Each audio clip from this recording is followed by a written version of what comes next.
बातमी कर्ज बुडव्या नीरव मोदीच्या अटकेची। पंजाब नॅशनल बँकेला 13,000 कोटी रुपयांचा चुना लावणाऱ्या कर्ज बुडव्या नीरव मोदीला लंडनमध्ये अटक करण्यात आली।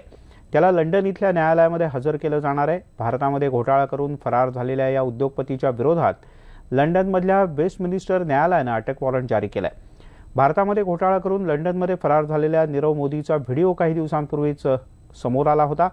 दरम्यान आता नीरव मोदीवर न्यायालयात सुनावणी सुरू आहे। ये मैं मानता हूं कि जैसे मिशेल आया है, बाकी गैंगस्टर्स आए हैं, उसके साथ साथ तलवार आए हैं, सक्सेना आए हैं, प्रत्यार्पण तो इनका भी हुआ है, विजय मल्ल्या का वो भी आने वाला ही है। और ऐसे आज गिरफ्तार किया है नीरव मोदी को, ये सबको आना ही पड़ेगा और देश का लूटा हुआ संपत्ति वापस देना ही पड़ेगा। आणि याच संदर्भात आपण अधिक माहिती घेऊयात। प्रशांत लीला रामदास आपले प्रतिनिधी दिल्लीहून आपल्या सोबत आहेत। प्रशांत, काय अधिक माहिती आहे, कशी आहे पुढची कारवाई? खास करून जर बघितलं ज्या पद्धतीने सुनावणी सुरू आहे आणि या सुनावणीच्या दरम्यान ज्या पद्धतीने नीरव मोदींनी दावा केला आहे की मी निर्दोष आहे, त्यामुळे होऊ शकतं की ज्या पद्धतीने प्रत्यार्पणाची कारवाई जी सुरू झालेली आहे त्या निमित्ताने गेल्या आठवड्यामध्ये ज्यावेळी त्यांना वॉरंट बजावलं झालं आणि वॉरंट बजावून त्याला आज अटक करण्यात आलेली आहे। जो कर्ज बुडव्या नीरव मोदी आहे याला या संदर्भात आता कोर्टाची काय भूमिका ठरेल याच्यावर त्याचं खास करून नीरव मोदीचं भवितव्य अवलंबून आहे।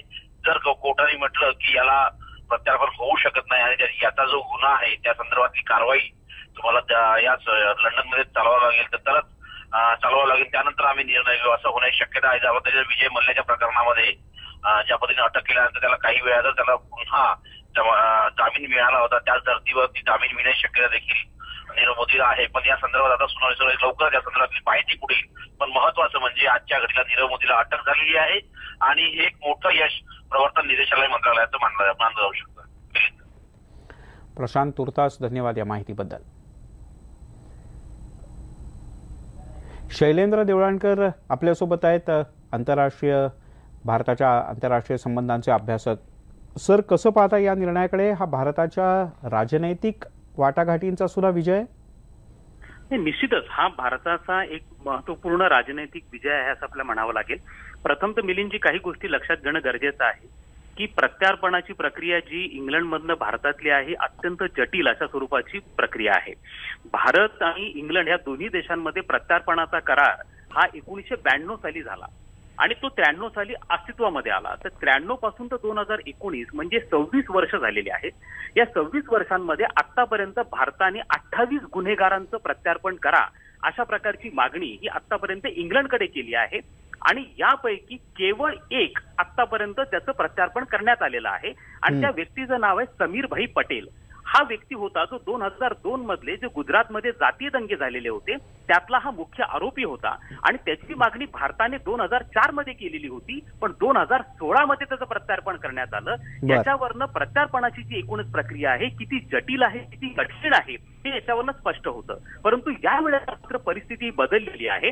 मागच्या ऑगस्ट महिन्यामध्ये म्हणजे ऑगस्ट 2018 मध्ये सीबीआयनी आणि ईडी म्हणजे एन्फोर्समेंट डायरेक्टरेट या दोघांकडनं देखील ब्रिटनचे जे मिनिस्टर ऑफ स्टेट आहेत त्यांना रिक्वेस्ट केली आणि त्यांना रिक्वेस्ट केली गेल्यानंतर 6 महिन्याच्या आतमध्येच पहिल्यांदा असं घडलेलं आहे की एखाद्या व्यक्तीला अरेस्ट होती आहे। आपण लक्षात घ्या की 26 वर्षांमध्ये 28 जणांच्या प्रत्यार्पणाची मागणी भारताने केली होती, त्यापैकी केवळ समीर भाईलाच अटक झालेली होती आणि कोणालाही नाही। परंतु या वेळेला मात्र 6 महिन्यामध्ये कारवाई केली गेली होती आणि त्याला अरेस्ट करून प्रोड्यूस केलं गेलेलं आहे। त्यामुळे निश्चितच काही गोष्टी सकारात्मक आहेत। एक महत्वाची गोष्ट आपण लक्षात घेणं गरजेचं आहे की ज्या वेळेला 2018ची G20ची समिट झाली त्यावेळेला पंतप्रधान नरेंद्र मोदी आणि भारताने एक महत्वाची मागणी केली की जे आर्थिक गुन्हे करून पळून गेलेले सगळे आरोपी आहेत त्यांना G20 देशांनी परस्परांना तात्काळ परत करावं आणि त्याचा सन्मान करत इंग्लंडने आज हे पाऊल उचललेलं आहे।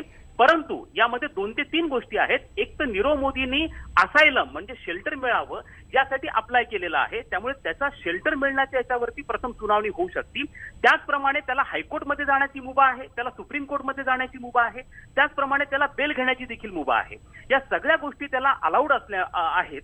तरी देखील यावेळेला ज्या पद्धतीने सीबीआय आणि ईडीनी ही मागणी लावून धरलेली आहे त्यामुळे काही गोष्टी सकारात्मक घडतील निश्चित हा आणि निश्चितपणे भारतात येईल असं वाटतं आहे. निश्चित आपण अपेक्षा करूयात सर की नीरव मोदी भारतात येईल आणि केवळ त्याला भारतात आणण्यात आपल्या यंत्रणांना यश येईल, नाही तर त्याने जो पंजाब नॅशनल बँकेचा पैसा बुडवलाय तो सुद्धा या बँकेला परत मिळेल, जेणेकरून सर्वसामान्य गुंतवणूकदारांना दिलासा मिळेल. पंजाब नॅशनल बँकेत नेमका कशा पद्धतीचा घोटाळा झाला, काय नेमकं झालं, आपण या पार्श्वभूमीवर नजर टाकूया. नीरव मोदी कोण आहे, तर पंजाब नॅशनल बँकेमध्ये 13,000 कोटींचा घोटाळा त्यानं केला.